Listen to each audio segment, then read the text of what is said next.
El agua es el factor que diferencia drásticamente a la Tierra de los otros planetas. Aunque el suministro total del agua se ha mantenido constante durante millones de años, nunca se mantiene estacionaria. Es el material más activo de la Tierra. El agua se mueve constantemente. Su movimiento se debe a las formas que tiene la superficie de la Tierra.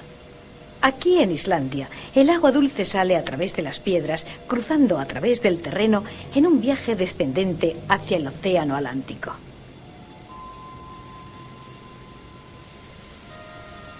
Pero el agua dulce es una pequeña parte del suministro total en la Tierra. La mayor parte del agua de la Tierra, más del 97%, está en los océanos. De hecho, casi el 71% de la superficie de la Tierra está cubierta por agua salada.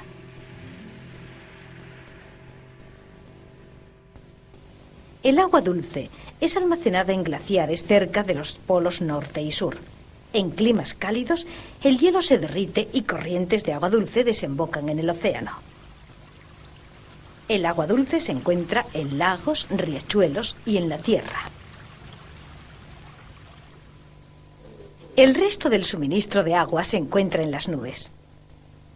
La cantidad de agua en la atmósfera es pequeña cuando se compara con la cantidad que hay sobre la superficie. Las nubes se forman de la evaporación del agua y se condensa cuando el aire se enfría.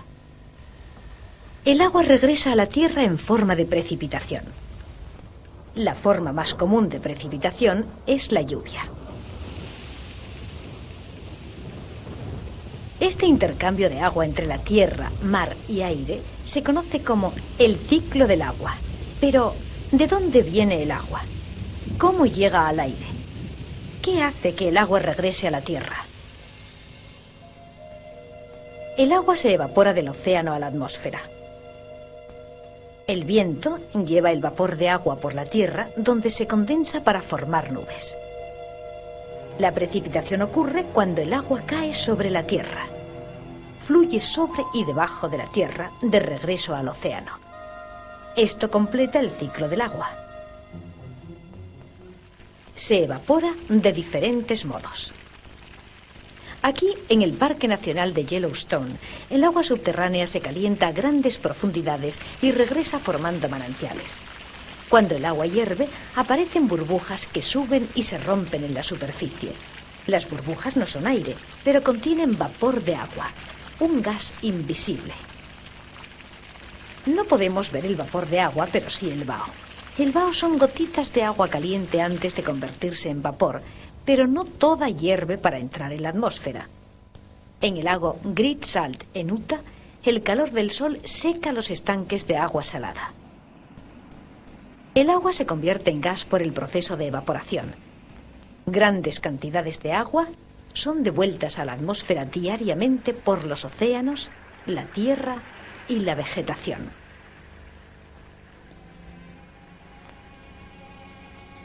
El agua se evapora, sube y se condensa para formar nubes.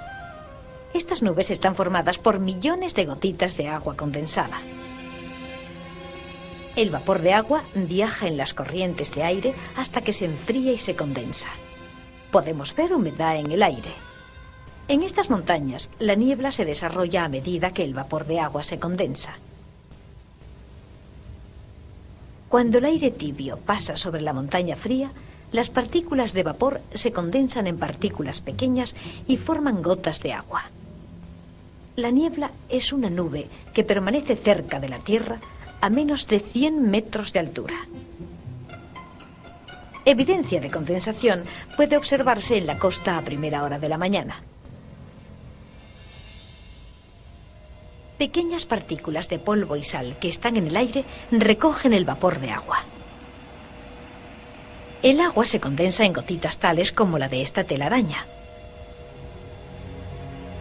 Esta condensación se conoce como rocío.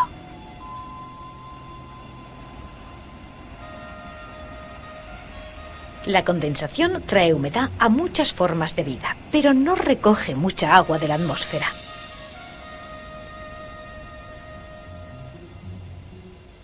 La mayor parte del agua que se extrae del aire es en forma de precipitación, como lluvia,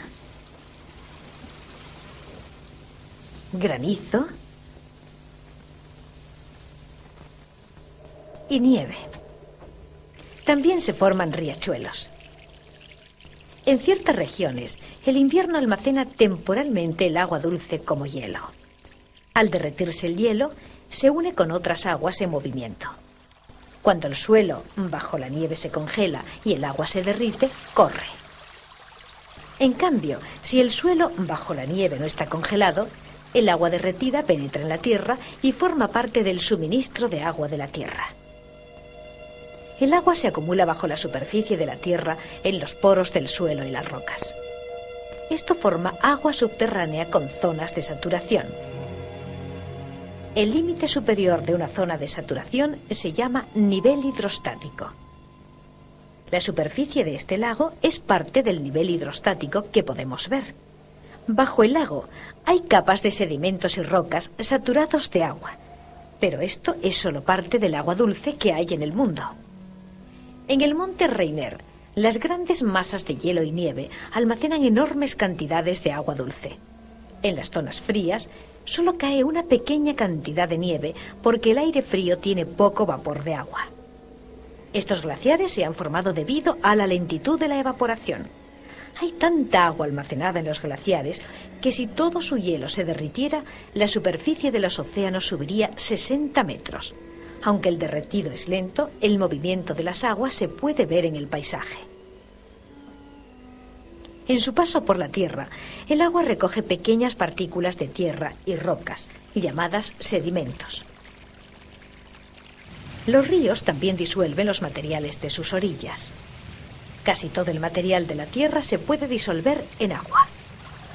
Por la gravedad, algunas de estas partículas de roca y tierra se quedan en el fondo donde forman depósitos de sedimentos, pero el agua que corre se une con otros riachuelos y ríos, siguiendo un camino descendente, convirtiéndose en grandes masas de agua.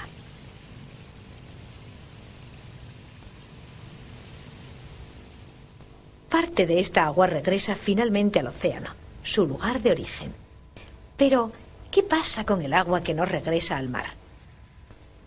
Una pequeña parte de agua subterránea puede ser vista en Yellowstone. Aquí el agua bajo la superficie hierve y es enviada de nuevo a la superficie. La evidencia de agua subterránea es vista aquí, a medida que se vierte el agua del manantial en este precipicio. Durante un periodo de sequía, sin precipitaciones, el agua subterránea puede fluir a los riachuelos. Los científicos estiman que una molécula de agua pasa 98 años de cada 100 en el océano. Durante el resto del tiempo, el agua está año y medio como hielo. Alrededor de un mes en lagos y ríos y menos de una semana en la atmósfera. El agua regresa al océano, completando así su viaje en el ciclo del agua. La función del ciclo del agua en cualquier localización depende de su cercanía a océanos, montañas y a la latitud. La costa noroeste recibe una cantidad de lluvia no usual al año. Las condiciones son tales que la abundancia de vapor de agua se condensa rápido en forma de nubes. El aire es forzado hacia las laderas de la montaña. Se enfría a medida que sube. El bosque olímpico, entre las montañas olímpicas y el océano Pacífico, reciben un promedio de 2.500 milímetros de lluvia al año. Es muy raro que no aparezcan nubes diariamente durante la época de lluvia. Aguaceros locales ocurren intermitentemente durante el día. En la época cálida se encuentra un sobrante de agua porque al estar saturado el suelo, tiene lugar su desplazamiento. En ciertas regiones esto puede causar serias inundaciones, pero el balance del agua en el área cambia durante el año. En la época cálida, las plantas y árboles reciben agua del suelo. La humedad pasa de las raíces por sus tallos a las hojas. Aquí se convierte en vapor y escapa a la atmósfera por las hojas. Este proceso se conoce como transpiración.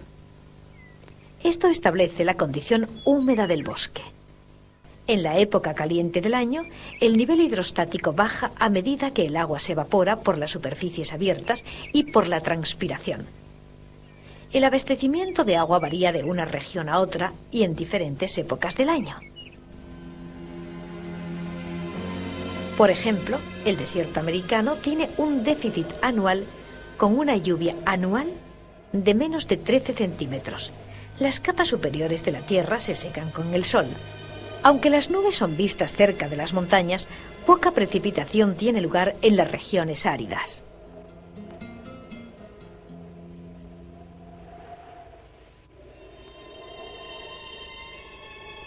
Pero al otro lado de la montaña se suceden frecuentes lluvias y nevadas.